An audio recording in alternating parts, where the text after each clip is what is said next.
Well, so when was the first time you saw Jersey Boys? I saw it, I can't remember exactly when, but it was when I was a teenager. So I went with my parents. Like we came to London to watch it. I think it was when it was at the Piccadilly, so it was at the second London venue. But yeah, it was a long time ago. I think maybe 10 years ago. It might have been more. Okay, yeah. Well, it shows how, how like long the show really is Yeah, running, and and the legacy it leaves, and like the impact it leaves with people, and 10 years later, after someone seeing it, they're either in the show, or in the band, or Yeah. in, like, acting on stage, or in your case, helming the musicians, and manning the band, and MDing it. So I mean, it's just amazing. And how did you get involved with it? Well, I last year, maybe in the spring, I think we were still in lockdown. I've sort of had made the decision to move on from Six and was looking for a new job. And I got an email from the orchestra manager for Jersey Boys UK, who I think has been the orchestra manager for a number of years. I think like since it was in the West End last time. He's, I think, emailed everyone on his mailing list that was an MD to say, hi, we're looking for a musical director for the revival of Jersey Boys at the Trafalgar. And it was just started after it had been announced. So everyone was quite excited that the show was coming back anyway. So I just sort of thought I'd shoot my shot and sent my CV in. And yeah, I was invited to audition and interview, and then was offered it. Wow. amazing. Now, as Yeah. as as a music director, along with your CV, do you have to send in videos of you playing as well? Sometimes you do. I've had to do that before, but this time, what they went with was they asked for my CV. I don't know if there's some videos on my website, so I don't know if they looked at those. But then it was when we were still in lockdown here, so I actually interviewed and auditioned on Zoom, um, and so played on Zoom. So it's kind of like sending in a video. Right. Yeah. And yeah, so what did I play? I played Oh One Night, obviously. Hmm. Mhm. I played Cry for Me, which is the other really piano heavy one, and it's actually really hard. And then also a bit of Sherry, which I actually, when I'm conducting the show, I don't play because I'm just conducting it. But obviously, I did have to play it in auditions and stuff. And I think it's because it's one of the most famous songs. I think they wanted to make sure that I had the feel right with that one. So yeah, those are the three I played. Yeah. So is it because they wanted to see you play in different styles? I think so, yeah. And it's very the Oh What a Night is a bit of an exception, but Sherry and Cry for Me is so like of their time and different stylistically to a lot of musical theatre and a lot of actual pop music now. Um, I think they just wanted to make sure I had the style of that correct, and I had to do quite a lot of listening to both the cast recording and the original record to listen to things like where the accents were, like the technique being used, or like how much sustain pedal was being used, like really piano specific things. And because I spent the past few years doing Six, which is obviously like really contemporary pop, it was a really big gear change for me in like how to play it. And you just had to think like in the 50s, in the 60s, in the 70s, how did Bob Gaudio play this, and just try and imitate it. Yeah. So did you audition for Ron Melrose on Zoom? I actually didn't. I auditioned for Gareth Weedon, who is the UK Associate Musical Supervisor. So he sort of Okay. looks after both productions in the UK and is Ron's like right hand man here. And then after I guess I passed that round, I think my everything was sent off to Ron for approval. So I I know that he sort of said yes, but I didn't meet him until after I'd already got the job, and then I had training sessions on Zoom with Ron. Nice. Wow. Yeah. So how long does it take to learn a new show? Or how long did you Um, get for Jersey Boys? I had a while with Jersey Boys. I think I had about. I'm trying to think when I got the job. We started at the end of June. I think I maybe found out in the start of May, maybe April. I can't remember. I think it was maybe 6 weeks, 8 weeks in advance. And in that, I had my training sessions with Ron, and I was sent all the music and everything. Just to start learning it. So I had all of that information, but it's quite difficult to, I mean, you can practice as much as you like in your bedroom, but it's quite difficult when there's, you know, musicians and actors and everything looking at you. So yeah, overall I probably had like 2 or 3 months to learn it, but I did feel like most of my learning only really came together in the last few weeks when everything was in place. Sure. Yeah, but it's different. But in terms, to answer your first question of how long does it take to learn a new show, it really depends. Jersey Boys was quite a hard one because there's so much music. Like usually you have like a scene to rest, but Jersey Boys, the music doesn't really stop very much. Yeah, you so guys are just it was complete. You guys don't stop. You guys are playing. You guys are. I mean, the yeah, underscore is just so. And the underscore is iconic in this yeah, show, exactly. especially. I mean, It's really especially in the second important. act. Yeah, Yeah. exactly. So Um, that was what took the time. what's so interesting is, you know, so we were able to speak to have almost a 4-hour conversation with Ron Melrose, you know, during the earlier parts of the lockdown, and he told us that the underscoring takes on a different life in the second act. It's like, Yeah, you know, um, everything is happening in real time, you know, in the first act, and then obviously you go back, you know, Nick Massey takes us back in time at the beginning of the second act in fall, and the underscore, it really becomes more like a score where it's like it's commenting on what's yeah, going on, so the underscoring becomes just so important. yeah. Yeah, it's um also, I think it really feeds into the sit down scene when we're coming Mhm. out of begging, and then it's still the theme from begging that's being used, but it suddenly takes on a whole new meaning. There's that bit that we call in the band, we call the Godfather cue. It's mhm. Oh, when okay. just after the fight, when Gyp Carlo comes back in, and Tu it stronzo literally Yeah. disgraziato. yes, it literally sounds exactly like the Godfather, but it's actually still it's still begging, just It's in still another banging. form. Yeah, it's That's awesome. and it's that's kind of it's the it's that same mandolin, right, from the first act. Yeah, that's right. So for your audition, you said you played Cry for Me, Oh What a Night, and Sherry. Right. What, because I guess it's like a two-part question. So because when you're conducting, which keyboard book are you conducting from? From Keys 3.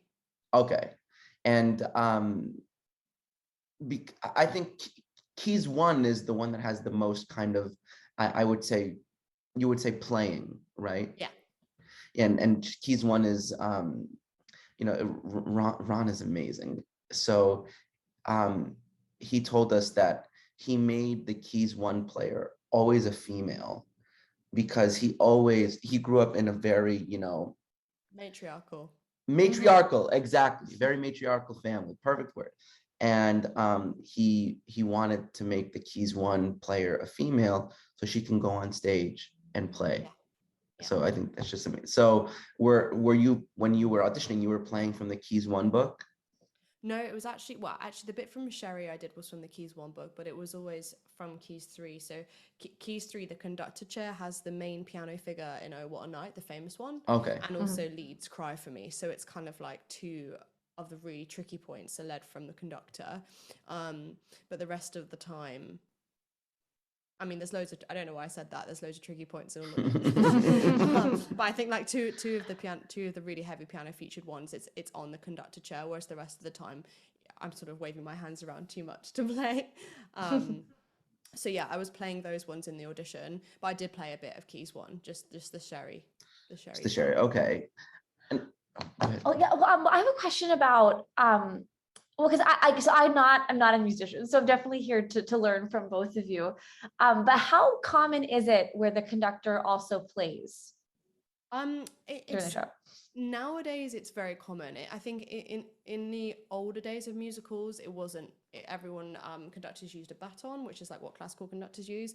But now Mhm. there's very few shows that still do that. So like Phantom of the Opera and Les Mis are still from the baton. I think Frozen is now. Some like quite a lot of the Disney ones are. But it's very common for the more contemporary like pop rock musicals to be from the keyboard because there's much less sense of waving your stick around if people are like playing as a band, much more like a rock Right. band or a pop band. So yeah, it's definitely more common now to be from the keyboard than it is to be from the baton, but whereas say 30-40 years ago it was probably the other way around. And it's like when you're conducting from the keyboard, well, I mean, so like very famous, keyboard conductor shows like Hamilton, In the Heights, definitely Six, American Idiot. American Idiot for sure. Yeah. Big time, big time. But And also any of the like contemporary book musicals like Book of Mormon, Dreamgirls, I don't know. Something Rotten was still Girls. conducted. Yeah. It's Something more, Rotten slightly was more classical, but anything that's a bit more like contemporary, like by contemporary music, I mean like that's in the charts influenced, they're usually from the keyboard. Evan Hansen for sure. Okay. But so when you're conducting from the keyboard, you have to find like other body parts to conduct with, like because well, so a big part of conducting for contemporary musical theater is using your head, trying to get your head to use the motion. So I mean, what's like what are some of your go-to conducting styles? Well, the Jersey Boys book is one. There's like a fair amount of using left hand. I don't think I've ever I'm right-handed, and I don't think I've ever conducted with my left hand so much before, like playing with one hand and conducting with my left one, or the other way around. But yeah, my left hand definitely had a workout when learning this. And then not head conducting and nodding is quite common. I think I do less of that in this show than I have done in previous shows because it's quite busy. A lot of the times it's playing with one hand and conducting with the other, rather than like both hands being busy. And by busy I mean it's busy to conduct rather than busy to play in my part. Whereas like other shows I've done, for example, like Rent is extremely busy to play, so you end up not being able to use your hands because they're both already occupied, and so you have to use your head a lot more. But I think my style in general is more to, and I think this is because of my background playing in bands, but it's to have more let the band play together. So once everyone's been started off, I try and like go for, don't feel like you have to watch me the whole time, like listen to each other and play together and play as a band, and then just make sure that everyone looks for the important moments if there's ever like a rouse, so slowing down, or like for cut-offs and things like that. My style is I much prefer people to listen than to look. But Jersey Boys is a bit different than that in that a lot of times there's lots of like cut-offs, slowing down. The vamps. Stuff that I said is detailed vamps, and you have to use your hands for those. So because of that, the hands are busy doing this and the keys are slightly less busy. But, different books are different. And I think that Ron definitely designed that on purpose. I mean, especially with all the vamps and the cutoffs and everything for the conductor to be able to really, kind of really run the scene. Especially, I think the one of the craziest vamps in the show for me, because you really can. There's two places where you can go out. There's two vamps in that song, and they're both really hard. And you can go out in two different places. You can either go out on one, 1, 2, 3, 4, 1, da-da-da-da, I can see, or you can go out 1, 2, 3, da-da-da-da. So it's like, I mean, you have to really. It's just so nuts. Well, I mean, is this the which show has more vamps, this one or Six? Oh, this show for sure. Six barely has any. Okay. Because Six is more like pop songs that are, the whole thing's a pop concert, so the action matches the songs, whereas Jersey Boys, the songs have to match the action quite a lot more. So there's way more vamps in Jersey Boys than Six. Also, Jersey Boys is like double the length. Right. Six is only like 75 minutes long. So, Jersey Boys is 2.5 hours long. Well, I have a question. When you were younger and learning how to play piano and just learn music in general, when you were like, did you tend to go off rhythm when you were younger? Like, did you maybe play a little bit faster than you should have, or a little bit slower than you should have? I think that's never something that I particularly found difficult. Which I guess is why I've ended up doing the job. Of course. I never found that hard. Okay. Just I wondering. But right. Yeah.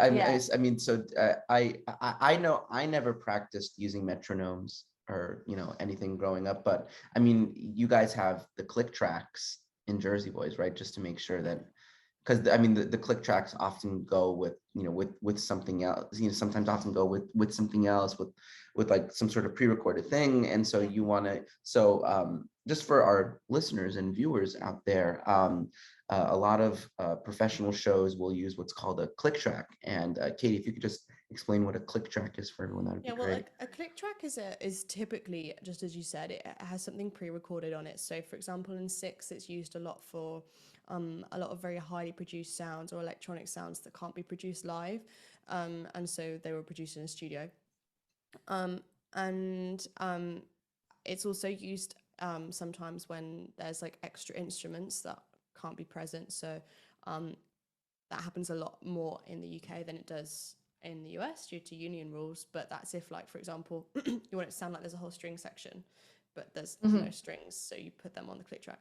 In Jersey Boys, we don't really use it for pre-recorded sounds. In fact, I think it's only used for pre-recorded sounds in Ce Soir La, I think. The rest of the time, it's just metronome. So there's literally just a metronome running, and it's just to make sure that everything is exactly the same speed every day. So all of the musicians can just hear the in your ear, just to make sure it's exactly the right number of beats per minute. And in Jersey Boys, we're very, very, very exacting about how many beats per minute everything has to be. So yeah, but the cast can't hear it. Only the band can. Right, only the musicians. Right. It's in the in ears. I'm just there was a UK tour that it wasn't a Dodgers production. There's a video of the drummer. There's like a drum cam video on YouTube, which is really, really cool. And so you just hear the click track. As an MD, have you recorded yourself doing the show so you can like give it to a sub just in case you have to? Yeah, we have to. I've done that for every show I've done. Yeah, exactly that. Take the video of you conducting it for the subs to learn from. Both the, well, it's funny, we call them DEP here, short for deputy, but I know you guys call it say sub. So also for the sub conductors, but also the sub of any musician, so they know what they're looking for, and exactly what my gestures look like and stuff, because they slightly vary person to person because humans are humans. So yeah, I do those. And yeah, I've never thought of putting one online, but maybe that would be cool. Well, it's like, I'm not sure how legal it is exactly for someone to do that because of like copyrighted property and everything. You want to hear a crazy story? I was doing In the Heights, and I was doing it at university here, and our music director isn't really so technically adept, but like do you guys use Mainstage out there? Yeah. So if you put Mainstage in front of him and you tell him how to switch the patch, he can do it. But and he definitely didn't put it together. But so anyway, so I was playing the Piragua guy, and Piragua comes right after When You're Home, and the keys one player is using an organ patch, or like a Rhodes organ patch, and at the end of the song, and at the beginning of Piragua, it's a very brash piano. So I'm coming on with my cart, and he starts playing ba-da-ba-bum-bum-bum, but he's playing it in the organ. But I'm ready to go. I mean, I'm the only one who notices this, but I'm ready to go. I'll start doing it. So, but he stops. So I roll my cart back. And then he starts again. So I roll my cart right back on. The same thing happens. So that was opening night. The same thing happens the second night. Oh no. The same thing happens the third night. So when I come back backstage for intermission after the third night, he's like, David, he's apologizing profusely to me. Like, this guy played in the Fantastics for 10 years. This guy's one of the most amazing musicians ever. He's apologizing profusely to me. I'm like, Robert, you have no reason to apologize. And he shows me, he wrote in his score, change the fucking patch, shithead. But do you guys have any funny stories like that, or like any notes that people give patch changes being missed, or you too far, is like so common. It's such an easy mistake to make. it's such an easy mistake to make, but it can make so much difference. There's a few that are like not that bad, like piano to bell or something like that. But so there's one in Act 2 right before the top of Marianne where you go from piano to tambourine. And if you miss that, then you'd like basically just like hit a really loud like piano note on the first bar of Marianne when it's supposed to be like a tambourine roll, and that one is so bad if you miss it. And it's so easy to miss because it's a really faffy moment in the conduct. You have to like change patch, change the metronome speed, cue Frankie, cue the drummer, cue the guitar. It's like so much stuff in a row. And then so obviously the thing you always forget is that you think about everyone else before you think of you. So then you're just like play what you have to play and you're like, oh, it was on the wrong sound. So yeah, that's a really common one. And it's such a simple mistake. Like you literally just press, if you forget to press one button, but it just sounds so big. It's really, yeah, it's a very hard thing about keyboards for theatre. Can you explain to our viewers about using Mainstage, about using different, keyboard sounds for your keyboard, changing patches, and then also another question: do you use a pedal to change your patches, or is there a key on the keyboard?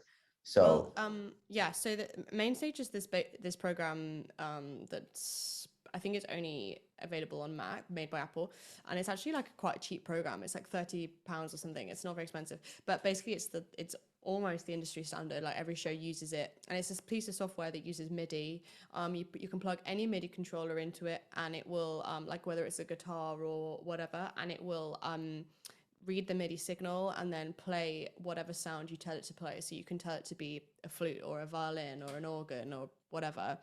And it's very commonly used in theatre by keyboards. So we have like 88 key weighted stage pianos that look like a normal piano, but they have cables that go at the back that go into the computer, and so it runs Mainstage. So how it happens in theatre a lot is when you have to change sounds really quickly and you don't have to like scroll through and look for the sound. They're just pre-programmed in the right order. And so usually what we have is a sticker on our music. Like I have green stickers. Green sticker means press the patch change button, and so you just get to the right sound straight away, and they're all in order. That's what a patch is. It's the programming of the next right sound. So you always have a keyboard programmer that's, well, not always. I mean, in smaller scale shows, sometimes you end up doing the keyboard programming yourself, which I've done a lot. But for Jersey Boys, there's a keyboard programmer when you come in, it's all done for you, and you just have to focus on when to change patch and then playing the right notes. And yeah, so thank God. Yeah, thank God. We have a patch change pedal, which is like a foot switch to the right of the sustain pedal. But there's also on the topmost right key of the keyboard, there's also that will also change patch. And that's the top C. Then the B flat, which is the black note below that, allows you to go back. So if you skip too far, you hit that one to go back to where you're supposed to be. There's also a keyboard there's a little screen that mirrors the Mac with a little just a mouse. So if you've somehow, like sometimes Mainstage freaks out and jumps. It doesn't happen very often, but it does happen. And then so you've got a mouse so you can go back 10 or whatever you need to do. Wow. And we also always have for every keyboard chair, there's 2 Macs running simultaneously in case one of them crashes, and there's a backup button. So that's like a red button you press to the side, and if the first one crashes, you just flick that and it instantly swaps. And the sound department get notified, like it flashes up, like change to backup, so they know to change the fader. Yeah, and that's how it runs pretty standard in theatre. It's just Jersey Boys that there's, like other shows, but there's 3 keyboard chairs, and we all have, so there's like 6 Macs running all the time, just in case. So you guys have 3 keyboard chairs? So it's I definitely, that was definitely a question of mine, because someone, one of the musicians from the US tour, posted a video of their setup, because they actually had to, because sometimes, just for our listeners and viewers, sometimes orchestras for theaters have to be kind of piped in from another room. Sometimes that has to happen in a completely different part of the building, or in a different building altogether. So Jersey Boys made a stop somewhere, and they needed to be piped in from somewhere, and I saw 4 keyboard chairs, so it was very interesting. would you want to give a shout out to your keyboard programmer? Because I feel like that's a very important job. Yeah, he's awesome. He does like most of the shows in the West End here. He's called Philip Adams, but his nickname is Fidge. And he goes by Fidge. Fidge. Fidge Adams, Nice. yeah. Yeah, he's great. He actually Also does lives with 6 as Fidge. well. Oh, Oh, cool. nice. Yeah. So how closely do you, at this point, how closely do you work with Ron Melrose? Not that closely. He came over to see us in November, so I think he watched 6 shows, and gave us a bunch of notes from that, and we had a session with him with the cast and everything like that, which was really cool. And other than that, he just sort of, checks in, and if we have a problem, we reach out to him. Mhm. What does a music rehearsal look like on the West End or for a UK tour compared to like a music rehearsal at a regional house? I think actually they're pretty much the same. It's just often in a West End or a tour that there's a bit of a bigger rehearsal room because there's a bit more money to have a big one. And so yeah, but I think the similarities are very similar. Like sometimes people say like, do a West End cast able to learn stuff faster? And sometimes that's true, but I don't think that's generally true. Like it very much depends on the people you've got in the room. Some people, you can play them their harmony line once and they'll remember it forever, and some people have to go over it a number of times, and sometimes I find that's not really to do with experience level or anything like that. It's just to do with completely the person. So depending on what combination of people you get in any room, that is really what affects the speed. So yeah, I'm pretty sure that they look more or less the same. No, sure. So Yeah. how long do you, I guess for Jersey Boys specifically, in the music rehearsals, how long did you what was the ratio of the amount of time spent learning until you were able to start really shaping it? Right. Well, the associate musical supervisor led all the rehearsals here in the rehearsal process. So I was Okay. still very much in the I need to learn Jersey Boys observation phase. From what I can remember, the Four Seasons had a week of pre-rehearsals before the rest of the cast joined. So I think they had a day or two of learning their stuff on their own with just the associate musical supervisor, and that was sort of the notes and the detail are all sort of taught at the same time. So like where the cutoff is, where the vibrato is, what the vowel sound is, all that stuff at the same time. And then when I joined, I wasn't in pre-rehearsals. We spent I think it was the first 2 days doing just music for 2 days and getting through all of it. And then ending with a sing through, so note bashing everything, and yeah, putting in as much detail as possible. And then the shaping sort of comes, you teach it on the first day, but obviously the second choreography is thrown into the mix, a lot of the times the detail sort of gets a little bit forgotten, so you have to just keep reminding of the shaping and things like that. So it all sort of comes together a bit later on, because when everyone's just learned the dance or just learned the notes, it's impossible to obviously have it perfect when you've just learned it. Like, it's just not possible. So it comes a bit later on when we just sort of go through everything again and just remind of the detail. And sometimes it's like the cutoff is with this dance move, to try and like make that link in your brain. So it is quite a gradual process. So I remember when I was doing a musical in college. The show I Love You, You're Perfect, Now Change? Yeah.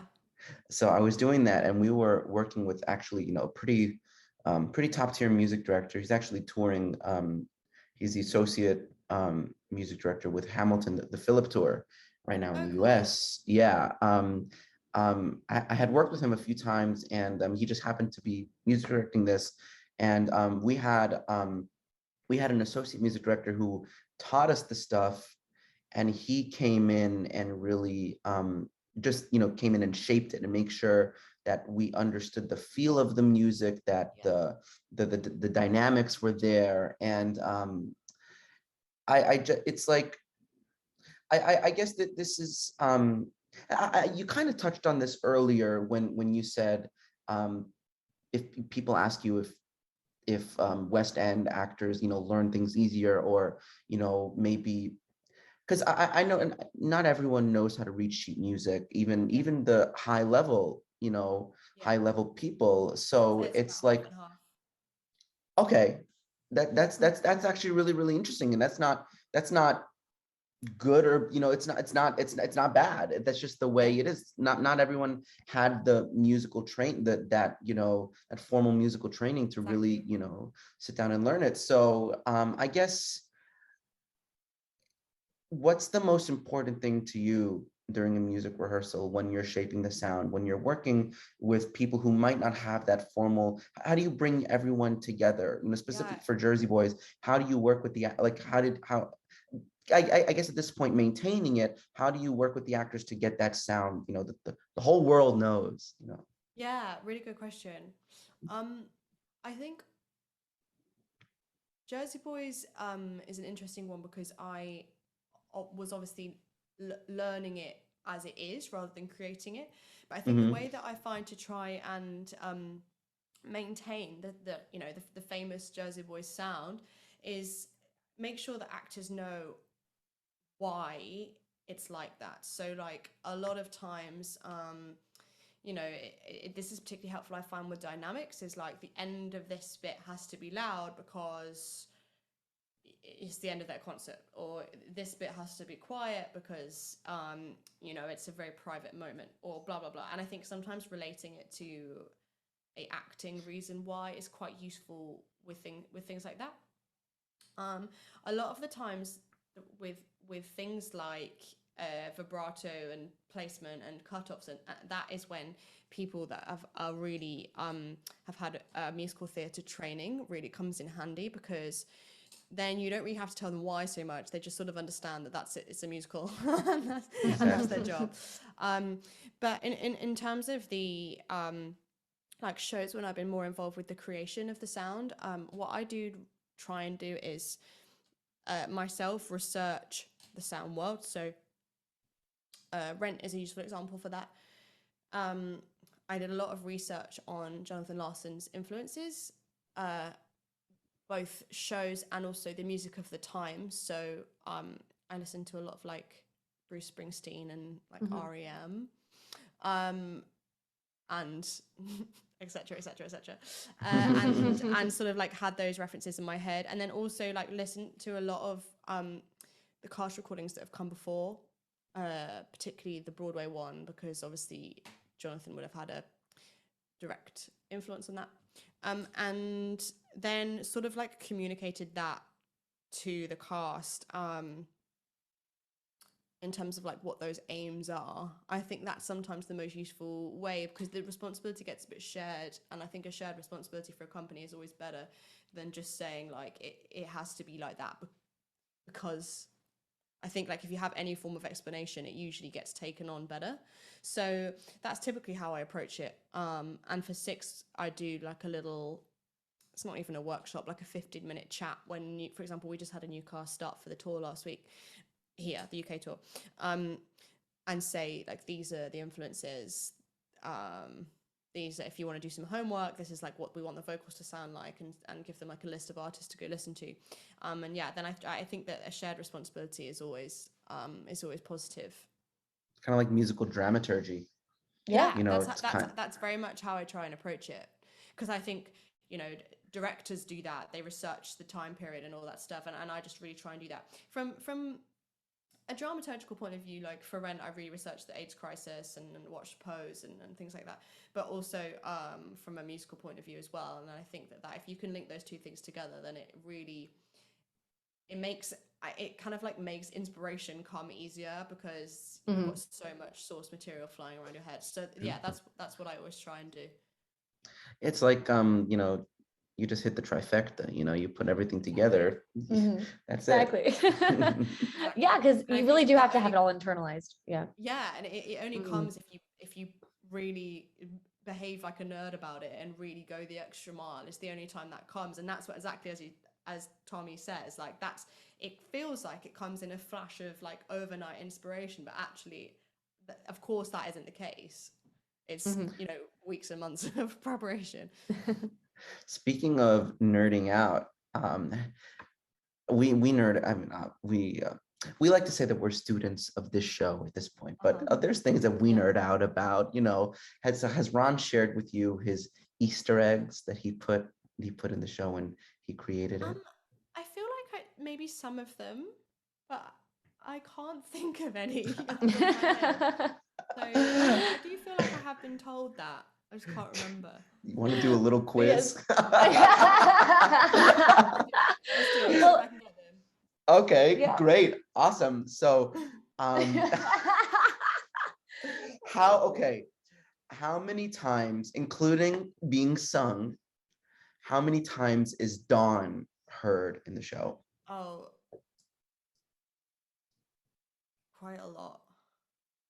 So it's in the Lorraine intro. Mhm, It's in the packing scene. mhm. I'm gonna say 4. Well, I was gonna say 3. I was gonna say 4. What Well, are I your just added 4? an extra So one the because I thought packing, I must have okay, just forgotten one. Yeah. so I think so. It's the packing scene, it's Lorraine interview scene, and it's Yeah. the Dawn. Song. Yep. Yeah. Okay. Yeah. Anything, try to anything think toward the myself. end? What Anything else in Frankie's Again Winter? with Dawn for Dawn? No. No? No. Okay. What? We have to check, of course. Fact check. Exactly. Yes. So what is playing? What song is being played in the diner scene with Frankie and Bob? Sun ain't gonna shine, is it? Right before. Oh, hi. Oh, I glitched a uh, little. It's the music I can sing you it. one of the keyboards is playing a music box. Yeah, I think that's keys 1. I think I'm playing the oboe on that. I think. Dun, dun, dun, dun, dun, dun, dun, dun, dun, that one. So it's Candy Girl. Oh right, I think I Candy did know Girl. that. And then there's I have one. yeah. Well, what song is playing in the pizza scene with Mary? Yeah, that and one. See, this one Ron did tell me when he was here, and it blew Yeah. my mind. Mhm. That It's Right. My Eyes Adored You. Yeah, I Mhm. was literally like, oh, because you said they fall in love to the same music they break up to. Yep. Exactly. Exactly. Yeah, he told us that on the show. And we He- flipped out. we flipped out because so collectively between Gia and I, we've seen the show like something almost like 30 times. In like different productions. We both saw the first national tour, didn't even know each other, but we saw it like a week apart from each other, which was really funny in Florida, in the United States. And then she was at the final performance on Broadway. Mhm. I saw it 3 times on Broadway, and then we both seen the New World Stages production a million times. And it wasn't until like the 15th time that I saw it that I realized, oh shit. Like I was actually really listening to what was going on, and I was like, is that Maestra? Yep. And then when we were talking to Ron Melrose about it, he was like, you're actually one of the first people who've ever guessed that, who've Like, ever picked it up whoever and- noticed, picked that up. Yeah. So I thought that was just like, because Yeah, that's the way that was the way in for me, was the music. And Yeah. really, because I mean, if you just listen, I mean, right off the bat, Saswari Law, you're hearing horns, and it's like, it's such a huge foreshadow. You know, talk about a horn, can we talk about a horn saxophone, talk about a whole horn section, you know. So this the Easter eggs, the musical Easter eggs, and even like Ron told us that in the backup sessions after they after Bob Crew cuts them off during trance, and he comes into the studio, they form a hockey stick. That's the staging. They're standing in a hockey stick formation because Just Des because Des likes hockey. Des loves hockey. Yeah. So it's just little things like that that just It's so much fun. blow my mind. But I think what's really, really special is I think we believe you're the first primary female music director for any production of Jersey Boys worldwide. I mean, can you talk about what that means for you in a show that's like a guy show? But I mean, we talk about the Jersey Girls all the time. Yes. They really drive run the it. show forward. But yeah, can you just talk about that for a second? Yeah, that was a really cool thing. I think when as I said to you at the start, when I sent my CV and I was like, I won't get that. It's it's a very male show. And then when I did get offered it, and they sort of Dodgers said to my agent, like, we need to check our records. We think she's the first ever female MD, and then it was just like, I don't know, it just felt like a really cool moment, and also maybe a bit of a marker of how the world's changing. Absolutely. Big Yes. time. Yeah, it's cool. Well, Big well time. deserved. Well Thank deserved. you. And because I Awesome. mean you came from you did Rent. Well, I mean, because you were kind of doing Rent and Jersey Boys at the same Yeah, time. it was a bit of a smashed up timeline. Yeah, so we were looking at it. So, but let us know if this is correct. So 2021, big year for you. Huge year. Yeah. Amazing. Congratulations. Yeah, I also originally did Rent in 2020. Okay.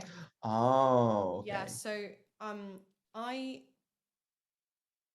the order is weird, but I originally was gonna finish Six, do Rent at the Hope Mill Theatre in summer 2020, and then I didn't know what was next, and then Rent got moved to autumn 2020, which was amazing because we thought that it wasn't going to be able to happen. So we created it, and I was originally supervisor and MD.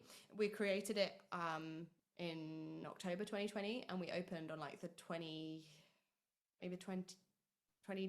of October or something like that.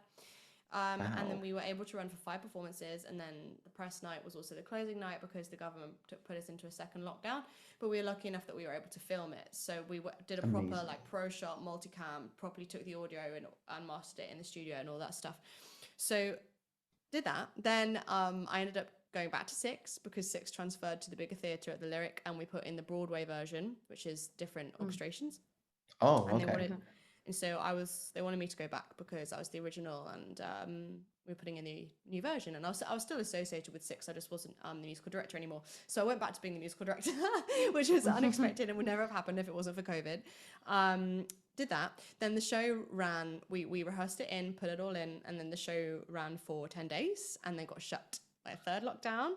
But luckily, I knew that the final performance there before the lockdown, everyone knew it was the final performance before the lockdown, so the energy was amazing, the audience were amazing, but I also knew it was going to be my final show because I was only there on a short-term contract anyway. But I got to have my final show as music director, whereas in the first lockdown, I didn't. It was just like, don't come to work today. So that was cool. And then after that, I sort of knew in my heart of hearts it was going to be my final show, but I had to make the decision of whether I wanted to go back or whether I thought it was time to move on. And I sort of already, made the decision that it was time to do something else because I'd been there for 3 years. So I officially became no longer the music director in April 2021. And then it was like the week later, I got the email from Jersey Boys, which was really cool. Amazing. Great time. It took a bit of time to go through the rounds, like it does with any job. And then I was supposed to be MDing Rent again that summer 2021, where we were hoping to do the full run because obviously the first one got cut short, and Jersey Boys came in, and so I couldn't do both. So I was lucky enough to supervise Rent, have my previous associate MD, the amazing Chris Poon, be MD, and then be MD for Jersey Boys. So it was like the whole timeline went weird. It wasn't what I thought was going to happen. Yeah, and the blink of an eye too, I'm sure. It's like you do 2 shows at once. See how you handle it. It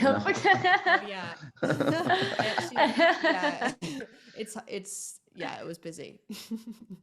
So I mean, you came from this, the female driven show of Six, where it's completely all female cast, all female band, and now you're the first female MD for Jersey Boys, and it's just just amazing.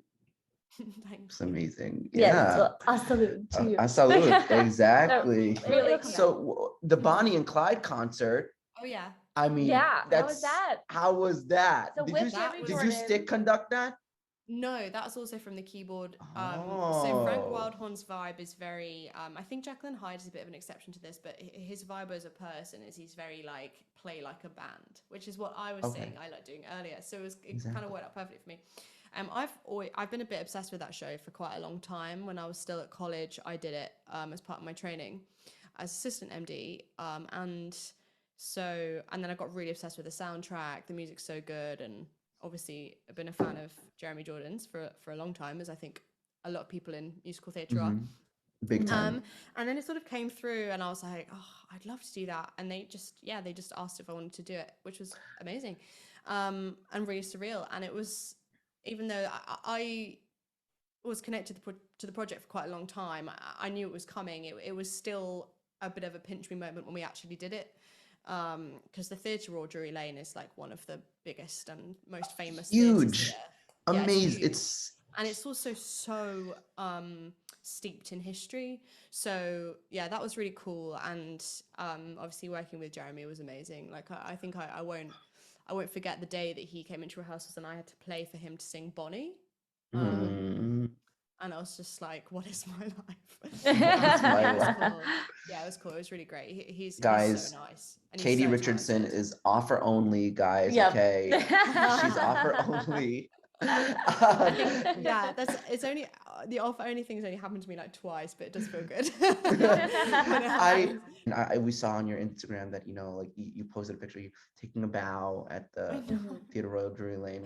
That was so scary. I was more scared about that than anything I had to do in the rest of the show, because I was like, it was so grand. I had to just come through this back curtain and walk onto the rostra. Oh gosh, that was really scary. What's the rostra? Like the back, we had like a platform at the back. We call it rostra here when it's like the Rostra. temporary stage platforms. But it was like 2 levels of it at the back of the stage.